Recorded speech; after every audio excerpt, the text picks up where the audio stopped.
receptor takes place in humans about 28 weeks. In mice, it's usually around the time of birth. But this can be quite variable.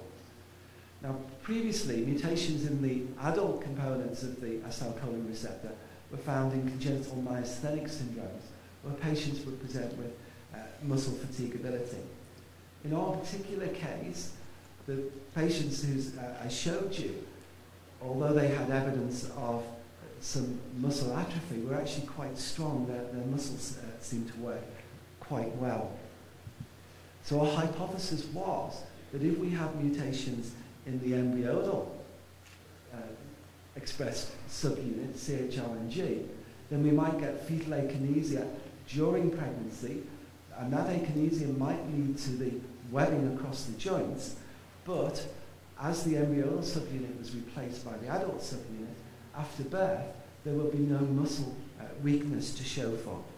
And when we sequenced the large family, we found homozygous missense substitution, which segregated with the disease nicely. And similarly, when we sequenced the second family I mentioned, we found a truncating mutation.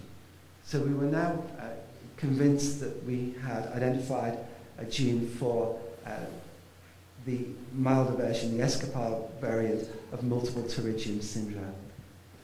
Question then came was, what about the patients with lethal multiple pterygium syndrome? Did they have a different genetic basis, or might they also have mutations in the same gene? So we took a cohort of patients with lethal multiple pterygium syndrome, and we found two families that had mutations in CHRNG in this disorder. So, as you can see, we've identified a wide variety of mutations in families who present with escarpar variants of multiple pterygium syndrome. And overall, about 20 to 25% of patients who present with this phenotype will have a mutation in CHRNG. And about 10% of patients who have lethal multiple pterygium syndrome will have a mutation in CHRNG. And sometimes, or occasionally, the webbing is absent, so they may present with a more fetal akinesia picture. To date, however, we haven't been able to identify any clear genotype-phenotype correlation that will allow us to distinguish between mutations that cause the lethal and the non-lethal forms of this disorder. Now, as I've described, we were only able to identify mutations in a subset of families with non-lethal and lethal forms of this disorder. And so, having identified a relevant pathway, we speculated that other genes in this pathway, for example, other genes that were involved in the acetylcholine receptor, or proteins that were known to modify the function of the acetylcholine receptor, such as rhabsin and DOX7, might also be implicated in this disorder.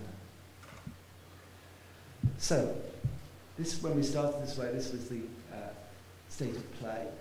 Mutations in CHRNE have been described in congenital myasthenic syndrome, and of course, because this is the adult form, you wouldn't expect it in lethal or escarpar variant multiple pterygium syndrome.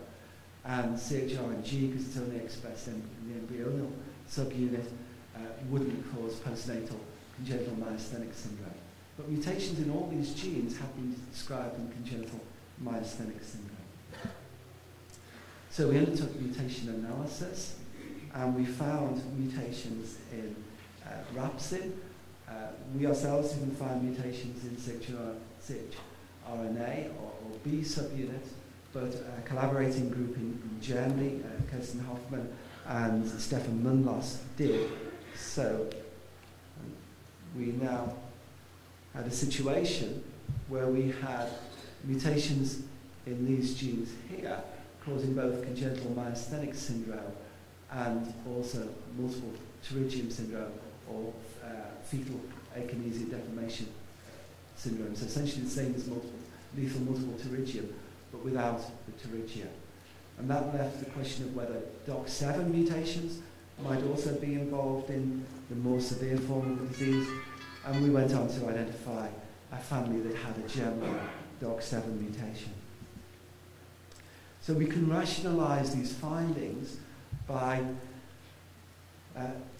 looking at the different mutations. And what we find is that generally the mutations that cause congenital myasthenic syndrome are milder mutations in terms of their effect on protein function than those that cause fetal akinesia or lethal multiple pterygium syndrome.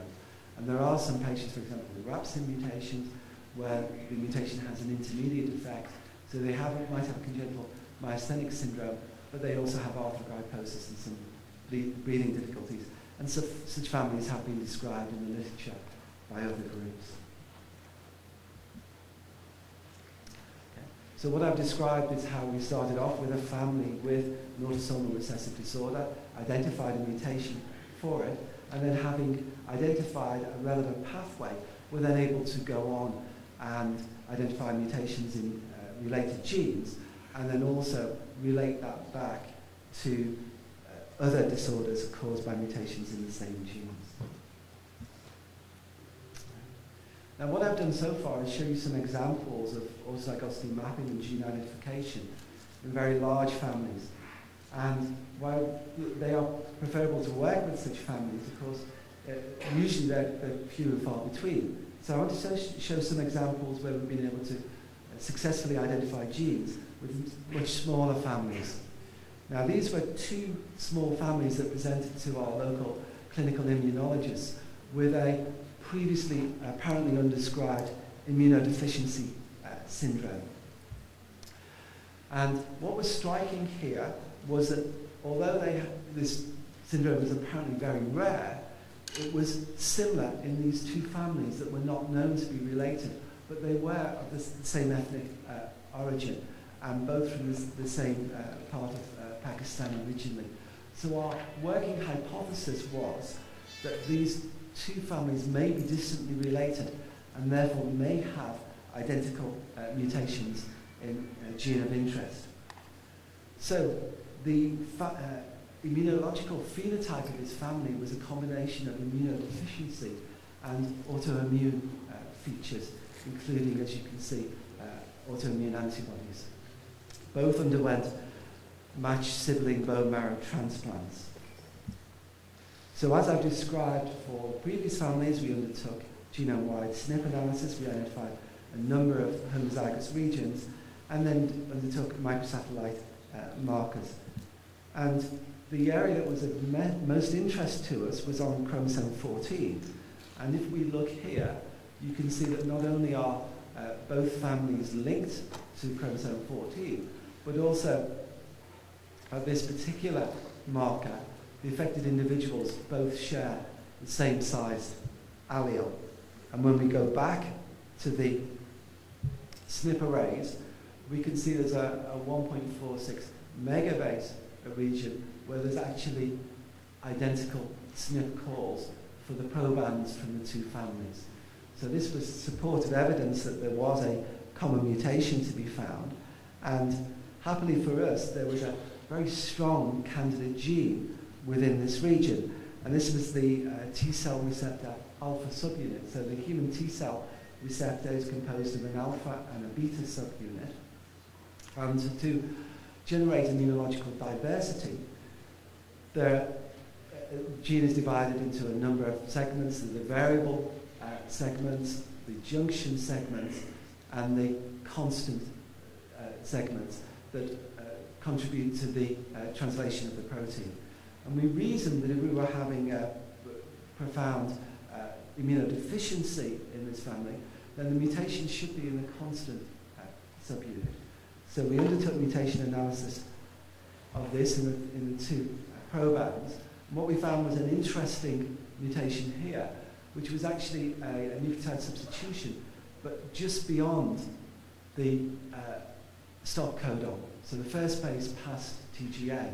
And initially we thought this may interfere with read-through, but actually we then realized that this was at the last base of the exon and therefore may affect the splicing of the RNA. And indeed we were able to demonstrate that sequencing of cDNA from the family showed that this substitution is associated with loss of exon 3 from the transcript. And that's shown here, where you can see the sequencing the cDNA, and there's no representation of exon 3. And exon 3 encodes part of a part of this transmembrane region and part of the cytoplasmic region. And although the cytoplasmic region is quite small, previous studies had shown that it was essential for the function of this protein. And we were able to show when we expressed mutant and wild type protein in HeLa cells that there was a difference in localization in HeLa cells between the wild type and the mutant. And when we looked at peripheral blood mononuclear cells from the patients with mutation, we were able to demonstrate that in contrast to normal controls, where alpha and beta subunits localized at the cell membrane, that there was no such localization in this disorder. So this was the first report of a human family with T-cell receptor alpha constant unit mutation. And interestingly, had some similar characteristics to the mouse model of the disorder, but also because of the much better phenotyping that you can get in humans from an immunology point of view, provided some very interesting data. So now, I described earlier how our technology had moved on from microsatellites to 10K to high-density SNP arrays for undertaking molecular genetic studies to identify autozygous regions. I'm just going to show an example now where we're able to make a gene identification in a single family as a consequence of that. And we became interested in this group of disorders known as early onset epileptic encephalopathy, which are characterized, as you can see, by onset of epilepsy less than 12 months and development of drug-resistant seizures. With the onset of drug-resistant seizures, then the clinical course is downhill with psychomotor regression and developmental delay. There's a high morbidity and mortality with a poor neurological outcome. And one of the key questions in this group of disorders is how much of this very poor outcome is a reflection of the underlying pathogenesis of the disorder, and how much of it is due to the uncontrolled seizures. So it's extremely genetically heterogeneous disorder. There are a number of known genes, but many families don't have mutations in the known genes. So the family we were interested in, as you can see, was just a single affected individual. And he presented at 2.5 months with focal epilepsy. By age 8 months, his epilepsy had evolved into infantile spasms, and his EEG showed hypsarrhythmia, and the diagnosis of West syndrome was made.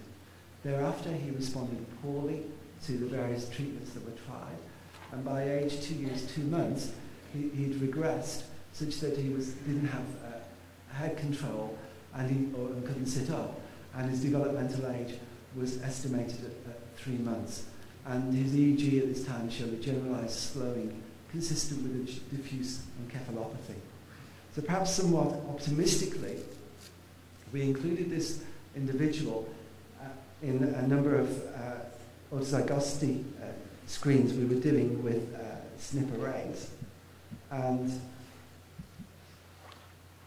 what we were fortunate to find was a number of no calls within a region on chromosome 20. And this, you can see,